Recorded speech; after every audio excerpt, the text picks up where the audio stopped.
You see, in the beginning, there was no mind. The need for survival created the mind. Like you have to develop a fight or a flight response in order to survive, and you need a computer to handle that. And that's when the mind emerged.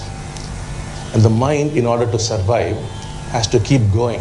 It has to be continuously engaged in the activity of becoming. I am poor, I must become rich. There is becoming. I am not famous, I must become famous. There is becoming. I am unhealthy, I must become healthy. There is becoming. Unless there's continuous work, continuous becoming, the mind will collapse. Because the mind is only that activity of becoming.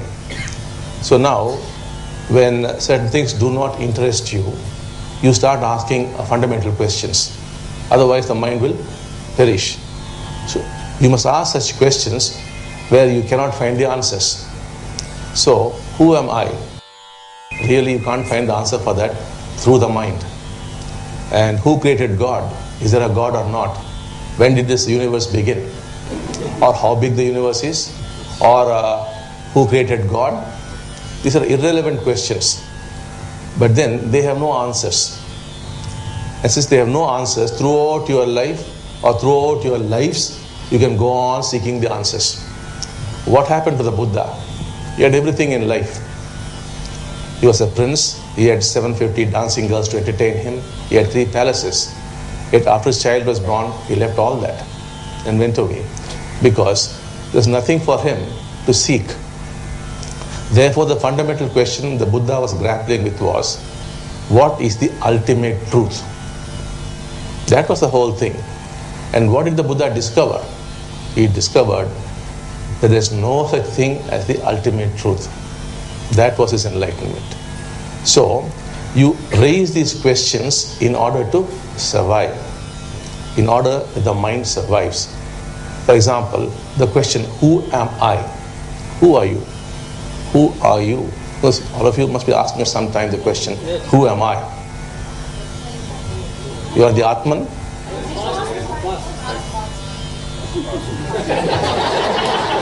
So you'll of course find in the scriptures, you are the Atman, you are one with Brahman. Some say you are one with God, some say no, you have to live with God. This and that. But actually, who are you? You are that question. That's all. By asking that question, who am I, you are surviving. That's all. And there are no answers to these questions. The question would disappear. And if the question disappears, you disappear. That's all. What happened to a Buddha? The question disappeared. What is the ultimate truth? Siddhartha disappeared and Buddha emerged.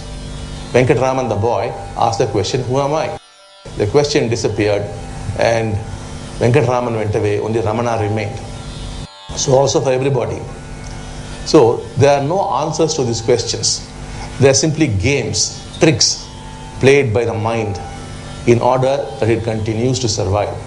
Because you have to survive, no? And you have identified yourself with the mind. But there are people who take no recourse to the mind. The mind comes in when required. Otherwise, there is no mind. When you are eating, you are thinking about something else.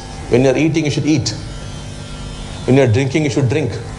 When you are relating to your wife, you must just relate to her in the moment. Whereas you think of what she did yesterday, what she will do tomorrow. These are the mind's games. And therefore, you do not ever relate to your wife, to your child, to anybody for that matter, because the mind is all the time interfering and distorting what is happening. Images come in. When you freshly got married, there are not many images. But then very quickly images come in. They come in from society, from your parents, from everywhere. And through those images, you look at your wife. A beautiful relationship often gets destroyed the moment marriage takes place. Most of you are aware of it. But now, it's put into a framework called marriage. The father-in-law comes in, the mother-in-law comes in, everybody comes in, your friends come in, and it's a totally different image. And then the people don't relate. The images start relating to each other. When images relate, there's no life in it. Why is there no life in you? You think you're living? No. You are just managing to exist. That's all. You are great escape artists. All of you have an MBA in the art of managing suffering. So cleverly you are managing, a little bit in family, little bit in money, little bit in fame, little bit here, little bit there. It's good. I'm not saying don't do these things. I'm saying for heaven's sake, do all these things. There's nothing that you can do. And thus you're escaping every moment from what is going on. If you're drinking coffee, that's what is going on at that moment. If you will not escape from that act by thinking about something, you will know what it is to enjoy coffee. Then you are equal to a Buddha. When the Buddha was first asked after his enlightenment, how do you feel, sir, now? And the Buddha said, when I'm eating a tangerine, I'm eating a tangerine. That is, just only doing that. The mind was switched off. Only people in whom the mind has been switched off, where thought has ceased, only they can say, I am living. Because what is thought? Thought is the flow of memory. And what is memory? Memory is always of yesterday. And what is yesterday is always dead. So death is flowing through you. That's all. And if you are to die to the past, that is real death. You come alive. You are alive to the moment. It could be eating a chili, a masala vada, or a dosa, or watching a movie, or relating to your wife, whatever act you're involved in. You are really involved in it. That is when you start living. And you don't live. We are not saying give this up or give that up. No. We are just telling you, experience reality as it is. That is when you are fully evolved as a human being. That is the purpose of existence, the purpose of living. But you are just living simply because you are afraid to die. Deep inside, there's nothing but fear. Go inside, layer after layer after layer. There's only fear at the core of your being. The fear which the mind has projected. And all the time you're escaping from that. Otherwise, there's no meaning to your life. Every pursuit of yours is an escape from that core fear. And of course, how you would escape is determined by the program. That's what your lives are all about. And what we are trying to do is to move you from existing to living. Once you start living, you're a happy human being. If people in the world are happy, it'll be a happy world, isn't it? Can a happy human being harm others? He cannot. Only an unhappy human being who has pain inside himself could possibly harm another. Otherwise, you just cannot harm another person if you're happy. And the people all over the world become happy, it'll become a happy world.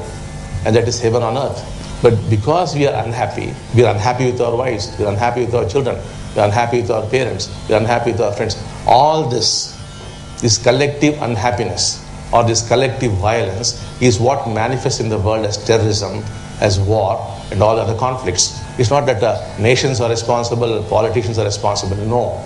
That's only at the surface level. Deep inside, we are responsible. We are unhappy human beings.